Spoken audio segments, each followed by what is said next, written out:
History of humankind is the history of war, rich or poor. In history, those are the worthy people who knew how to swing a sword. And we are here to present you Art of War by Covers of Knowledge. Today, we are here to talk about hit and run tactic, a very important tactic that was very effective to fight against better troops. The main theme of hit and run tactic is attack the enemy from any direction, throw your arrows and javelins, thrust into enemy lines, and when the enemy finished building their defenses, retreat, run as a deer, vanish into the terrain. The theme looks quite easy, but attacking and withdrawing is not all. Firstly, your enemy should be big and heavily armed and armored. All this will slow down the speed of action. As small and easy the army, as easy to maneuver. And if the army is big and full of armored men, it is slow. Secondly, you must have lightly armed and armored army. They should be easy. This is no match for a heavy enemy in deep battles, but a very, very deadly army in hit and run tactic. Thirdly, your men should have morale. If morale is low, so low is their attacking strength.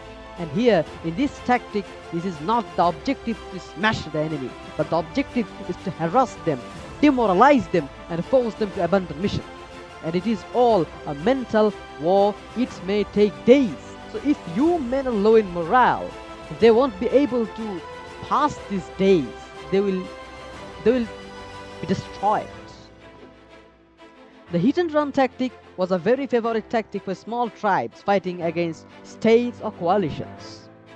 Large armies or trained armies were not made to fight on this way. Even the tribes which are good in hit and run tactic were considered to be special forces. They were like the ambushers. They were the greatest army in history. States who take these tribes as allies always put them as raiders, always put them in special and very hard missions, and never enlisted them as armies. And armies were never converted into raiders. This gave this tactic a fourth essential. If you want to use it in battle, you must have cavalry and missile troops, which armies had a little, but tribes had great. These troops are vital in thrusting the enemy. Cavalry smash the enemy fronts, and missile troops take down the rear. Well, and their war is to force the enemy to retreat, and they also can have a quick withdraw, a speedy withdrawal, and never get caught in traps.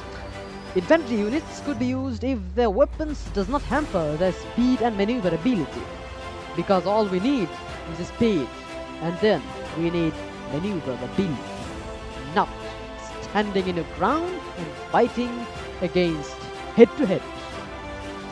In his invasion of Britain, Gaius Julius Caesar, the great emperor of Rome, faced this odds and suffered, though his brilliant tactic saved them.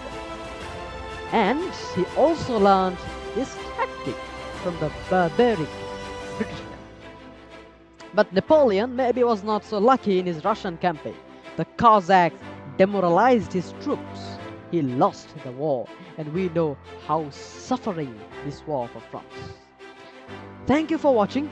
You will have a 1 month of good wish if you subscribe our channel.